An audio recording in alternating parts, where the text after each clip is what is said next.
In my other IR video, I talked about how to make room or reverb IRs, and today we are talking about speakers.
The cabs behind me are the ones I captured. The one on top is a Carvin 112, which is an open back with a Carvin Vintage Series V12 speaker.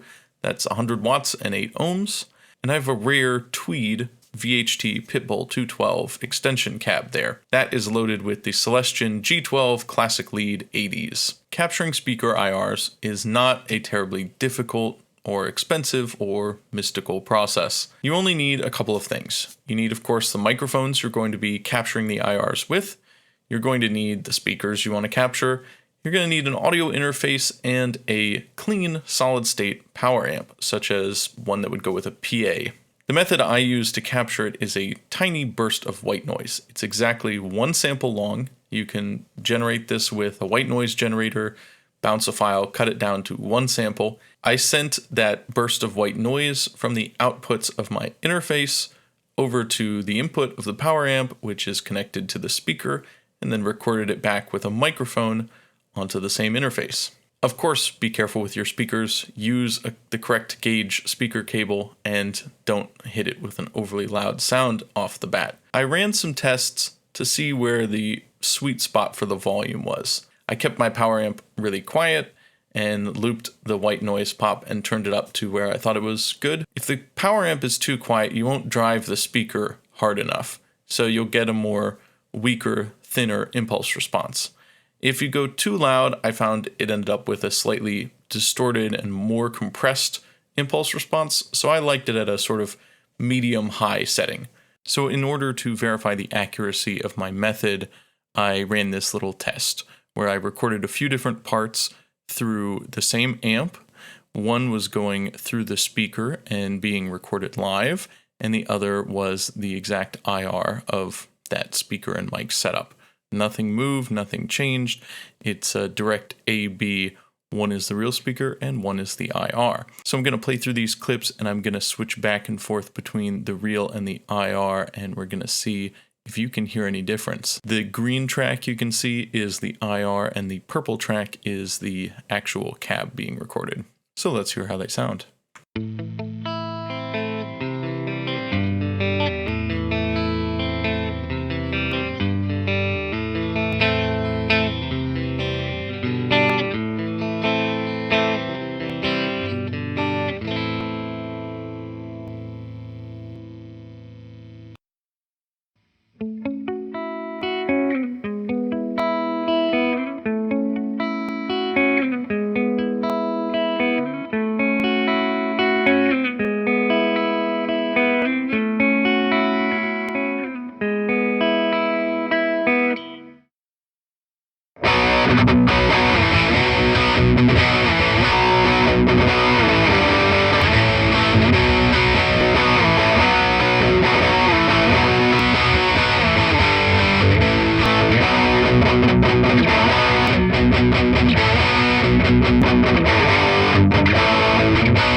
So the only one of these examples that kind of stands out is the last one with a more high gain tone. And there you can hear a slight difference between them. The IR was recorded with the speaker being played louder, being driven harder, and I actually like the IR better in this case. as usually if you're playing high gain guitar, you're going to have your amp cranked up anyways, so that's more accurate to how the speaker should sound. And if I were to make this test even more scientific and run the speakers at the exact same volume, then you would probably see no real difference between them. But anyways, this is just proof that my method is accurate, and for anyone who thinks real cabs are going to sound better recorded live versus an IR, I think it doesn't really make a difference, and IRs are just so much more convenient. Having a real cab to capture actual IRs and make your own is still valuable, but as for needing to record it live, I don't think you do.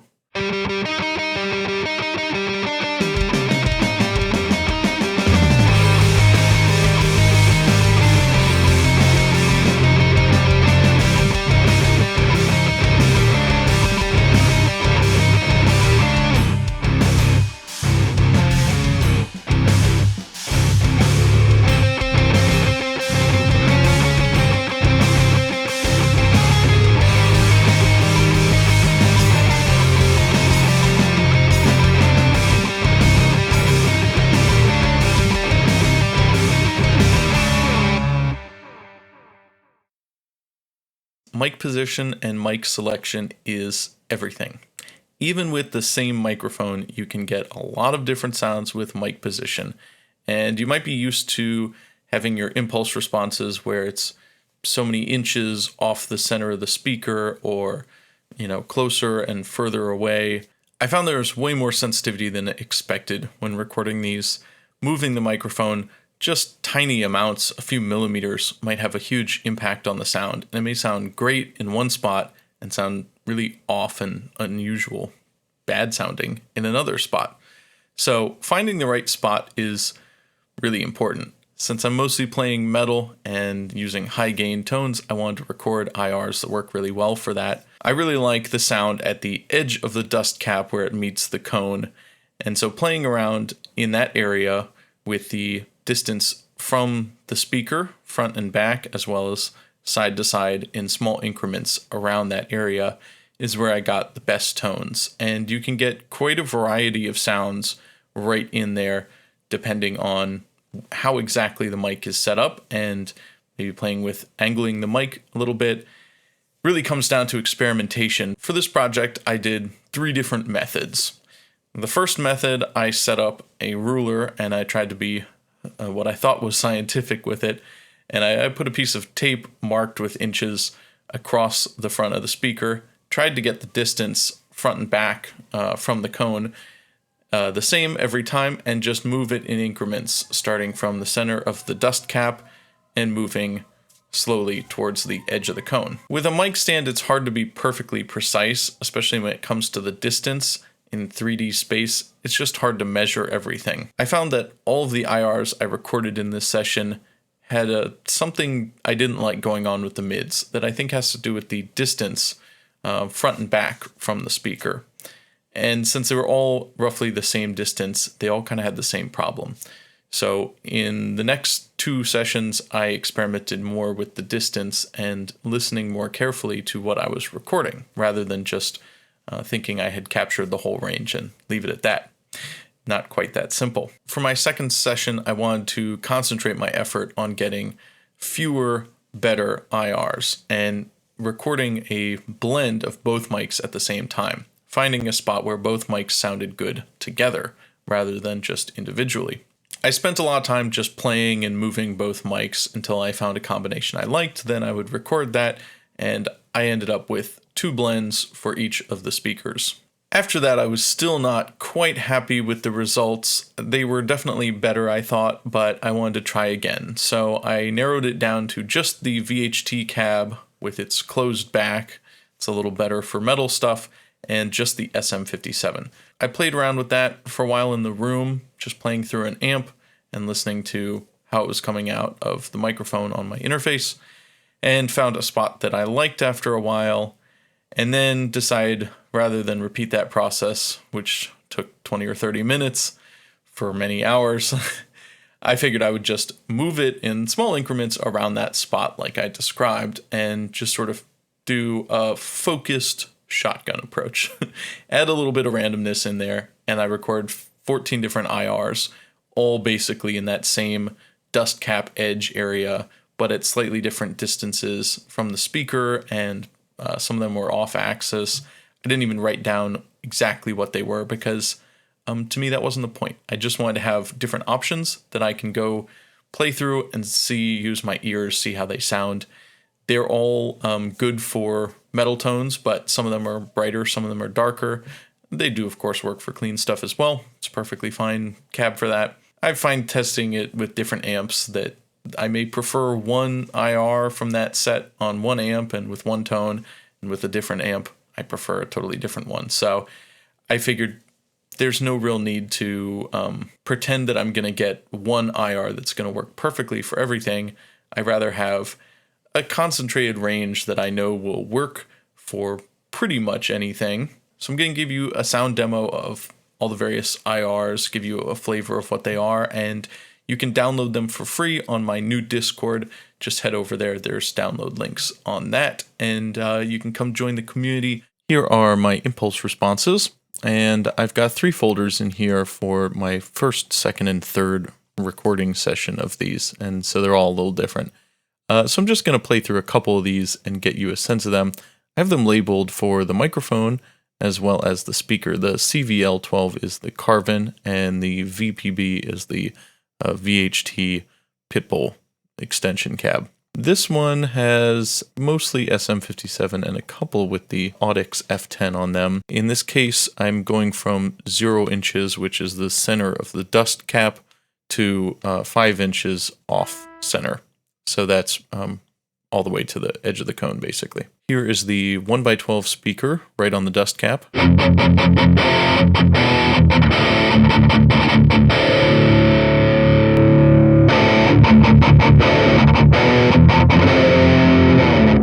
There's something about these IRs with the mid-range that I don't really like. I think the distance from the cap wasn't quite right, and it's got this kind of hollow sound, at least with this speaker.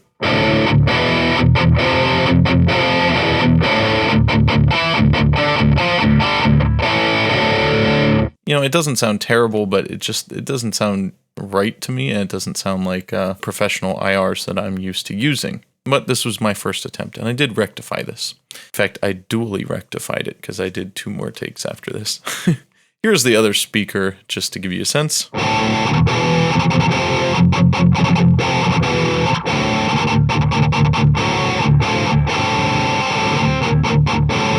That speaker sounds a lot closer to what I expect, but still has this weird kind of hollow mid-range thing going on that I don't like. My second attempt was a little better. I have these marked here by the microphones. There's 2 recordings I did, 2 positions for each speaker cab. So I have the first position, the Carvin position 1 with both mics at the same time, and then the individual mics, and then position 2, and same thing for the other one. So here is both mics, position 1 on the Carvin.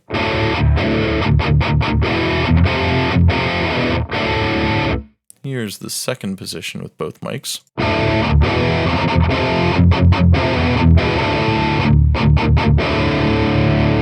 Both mics for the Pitbull cab as well.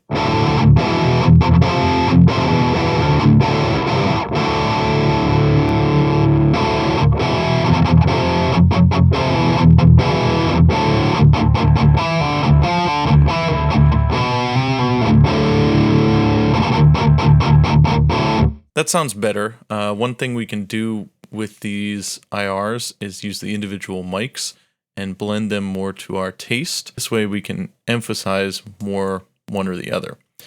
So I'm going to go back and forth between this Audix F10 on the VHT cab and the SM57, so you can hear what those mics sound like in comparison.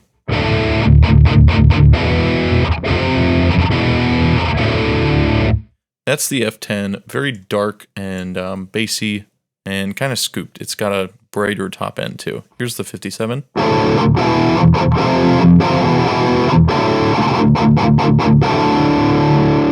Much more what we're used to. But the 57 on its own is kind of very mid-focused, and the F10 has a kind of a nice effect with the scooping, I think, to give it more bottom end as well as more top-end sparkle. So I'm just going to blend those two in, and these are from the same position, so they should hopefully match with each other. All these are phase aligned anyways, so they all work together, but whether or not they sound great together is another story.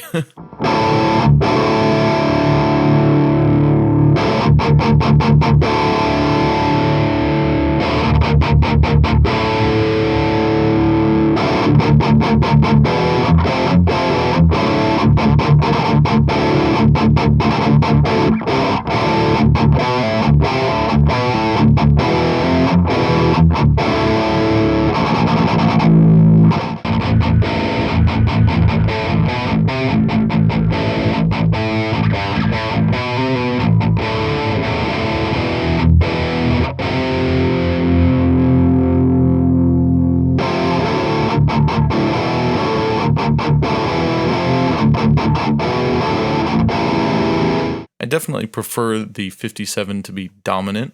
We can see the other pit bull combination. This is kind of another good one for high gain stuff.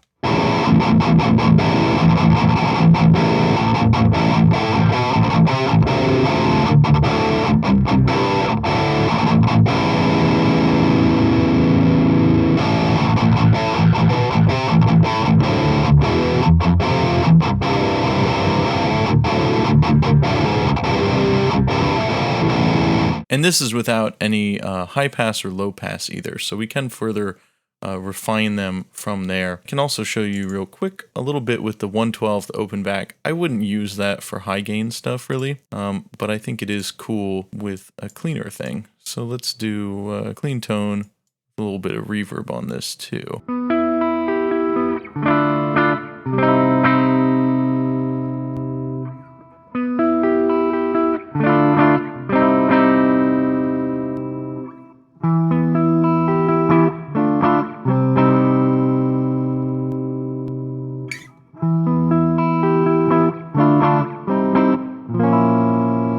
It's just got a different character, and it's got a more open, spacious feel, I think. It's something in the mids. Third impulse set, these are all on the Pitbull cab with an SM57.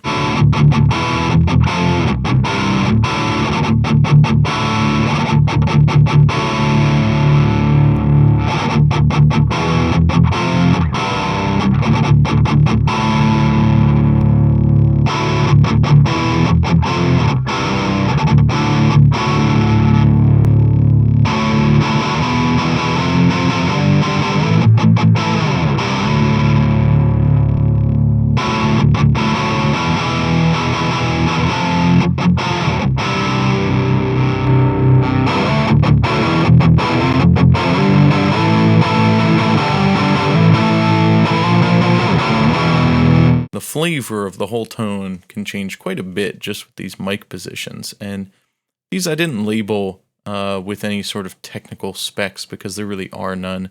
They're all cap edge, and that seems to be the kind of the sweet spot for a lot of speakers, especially for more metal tones. That's what people are going for, but these are all sort of different variations on that location with slight differences in the distance to the speaker as well as the angle of the mic, but it's all in that range. So it's all kind of in the useful range. And we can, of course, blend these, and they are phase matched. And then we can even go into sculpting some more of the tone. Well, this one here, number 7, is kind of a little bright, maybe too crispy. Maybe I can find one that's kind of darker here. Okay, number 12 there is definitely a fair bit darker. Let's see what sounds like. 50-50.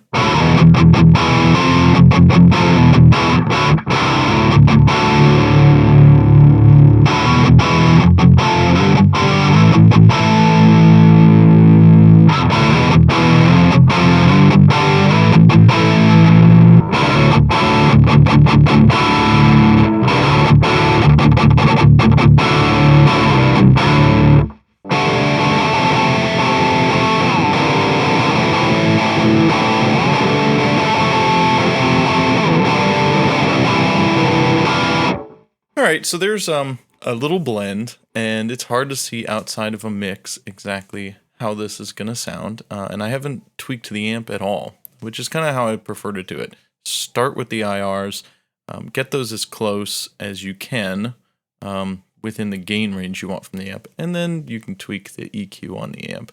And the only post EQ here is a little bit of high pass and low pass, which you can see on NAD IR. I think that covers everything I have to say on this topic right now. I am going to be continuing to play around with creating more IRs in the future, and it's a great way to learn. It's taught me a lot about how IRs work, and it's really not all that difficult to do. If you have a solid state PA, then go ahead and start experimenting with recording your own cabs. You might create some IRs you really like. I know that I'm very particular about impulse responses, and there's a million great options out there, but it's always nice to have more, and it's always fun to have something unique that I made. So head on over to my Discord. You can download them for free. Let me know what you think. Let me know if you use it in any mixes. It would be cool to see. I hope you enjoyed. See you in the next video.